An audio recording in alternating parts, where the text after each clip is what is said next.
Hello everyone, আসসালামু আলাইকুম সবাইকে। আজকে প্রচণ্ড পরিমাণের গরম পড়েছে, আর আমি এই গরমের মধ্যে বেরিয়ে গেছি একটা কাজে। আর আমি একদম ঠিক দুপুরবেলা বের হয়েছিলাম, ঠিক দুপুর 2টোর দিকে বের হয়েছি। তো আমি কাজ শেষ করে চলে এসেছি একটা রেস্টুরেন্টে দুপুরের খাবার খেতে। যেহেতু দুপুরবেলা বের হয়েছিলাম তাই প্রচণ্ড পরিমাণে ক্ষুধাও লাগছিল। আজকে আমি এসেছি পিজা 7 ডেজে। পাশাপাশি অনেকগুলো রেস্টুরেন্ট আছে এখানে।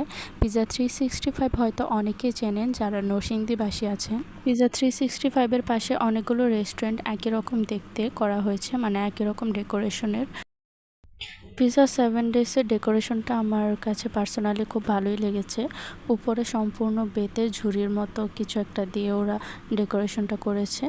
আর সবচেয়ে যেটা ভালো লেগেছে, গরমের মধ্যে সবচেয়ে বেশি ফ্যান অথবা এসি। এখানে যদিও বা এসি নেই, কিন্তু প্রত্যেকটা সিটের মাথার উপরে একটা করে ফ্যান আছে।